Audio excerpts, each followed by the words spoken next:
Okay, so back with another leak code problem. Today we're solving a palindrome number checker.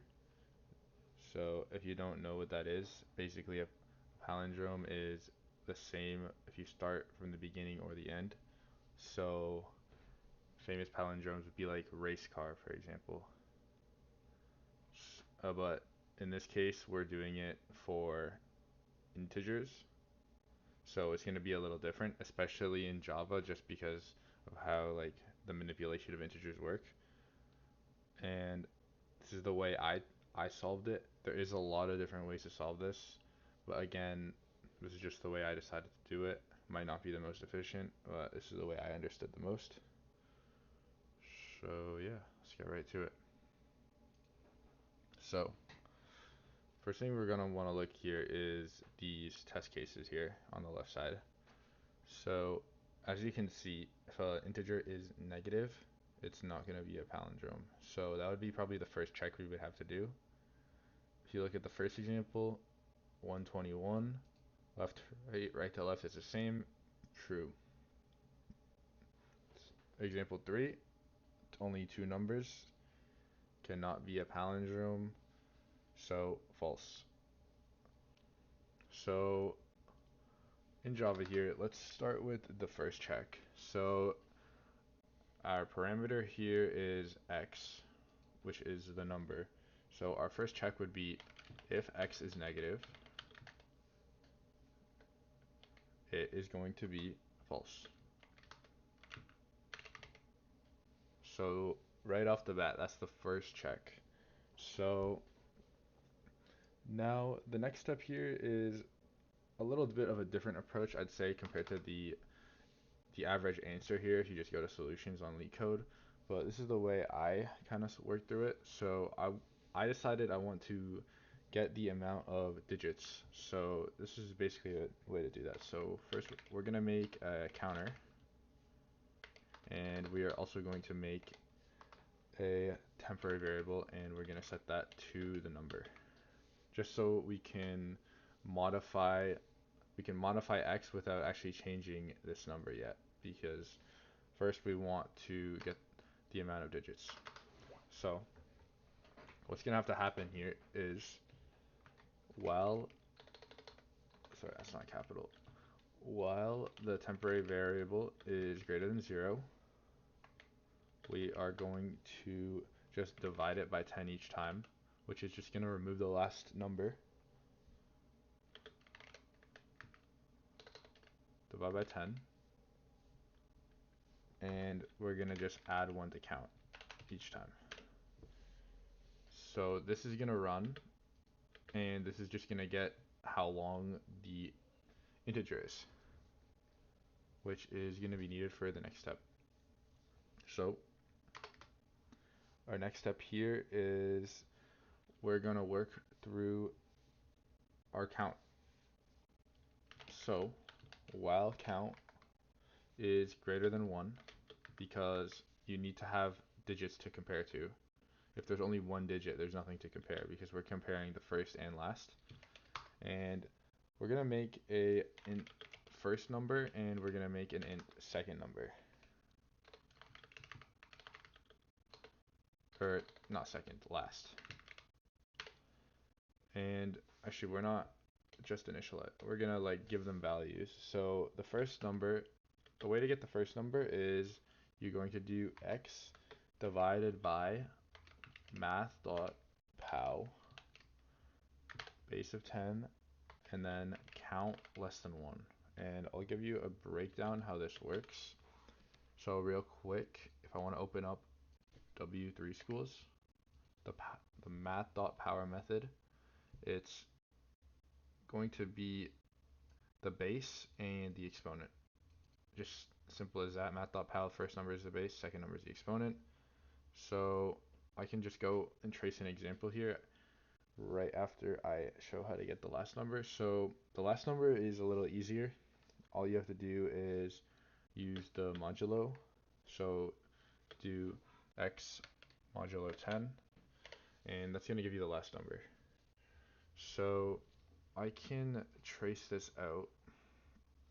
So if we're using an example number here, 101, then the first number is going to be equal to x, so 101, divided by math.pow count minus 1. So in this case, 3, and the base is always going to be 10. So base of 10 and then math.pow minus 1 is going to be 2. So that is going to be 101 divided by 100. That equals 1.01. But when you're dividing integers, do not store decimals, any decimal values. So this is just going to be chopped off, and it's just going to equal 1. So now we have the first digit. Now to get the last, it's going to be 101 modulo 10. So modulo, also called remainder.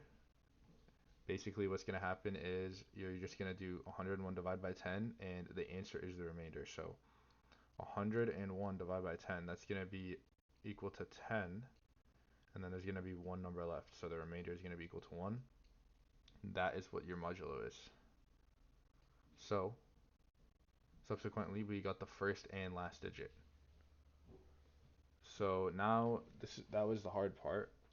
Now this is the simple part. All you have to do is now compare it. So we stored the first and last number. So now we're going to say if the first number is not equal to the last number, then we are going to return false. Okay. And now this is what you would have to do if the number is more than 3 digits, because obviously this would just have to check once. But if you want to do another iteration, we're going to basically have to remove the first and last digit because we just compared it. So I can also trace this after, but basically what's happening is you're going to set x equal to x modulo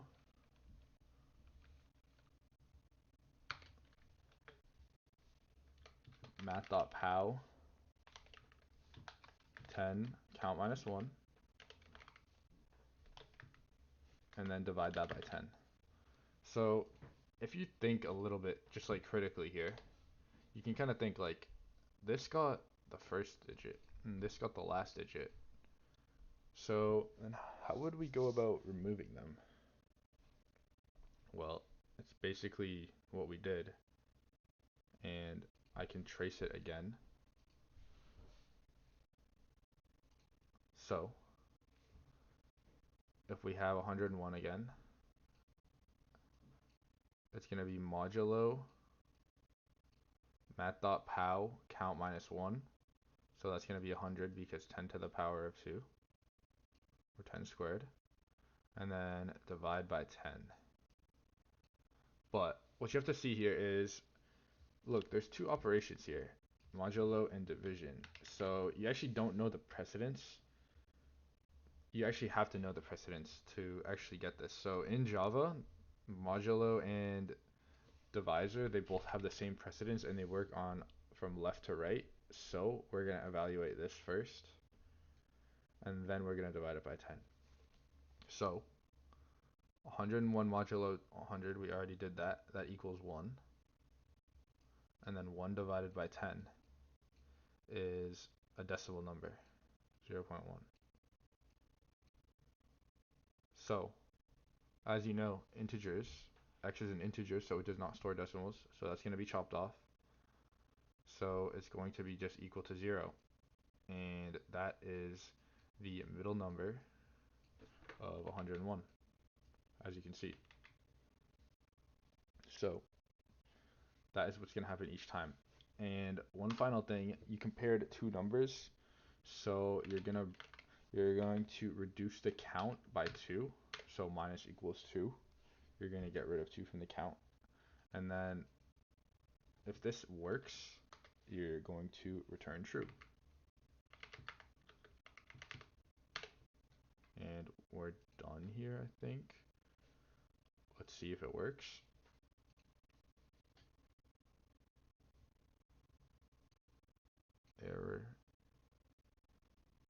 5. Oh, forgot return statement. So let's try that again. Okay. Yeah, so this is the last step. Basically, math.pow is actually a double. As you can see in W3, you'll see the syntax for it is public static double power base exponent. So that is going to return a double, and you can't divide an integer by a double, and that could provide some issues. So what's going to happen is we're going to use the wrapper class integer, so it's wrapped as an int, so we can just avoid this entirely. So now this should just work fine because it's an integer divided by an integer. So everything should be fine here now.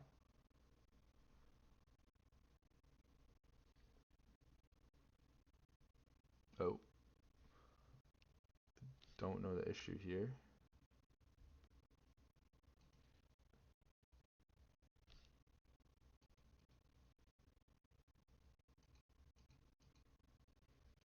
Oh,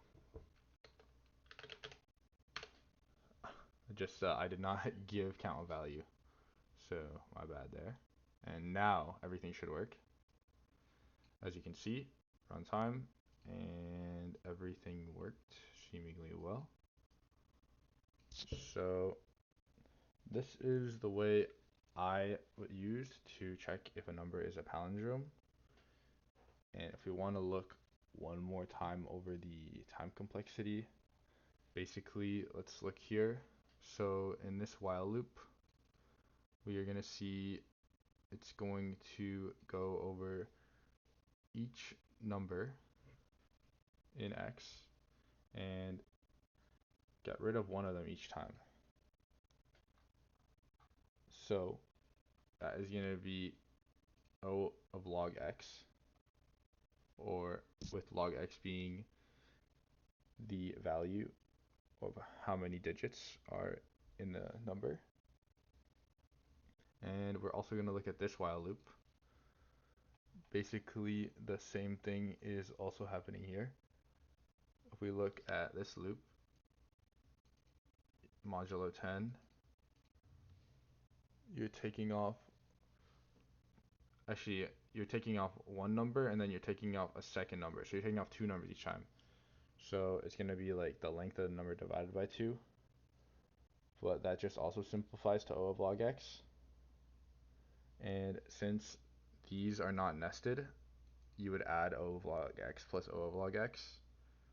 So that simplifies just to O of log X. If this was nested, you'd have to multiply, so it would be O of log X squared. So this is a decently efficient algorithm, as you can see. And yeah, that's all. Thanks for watching.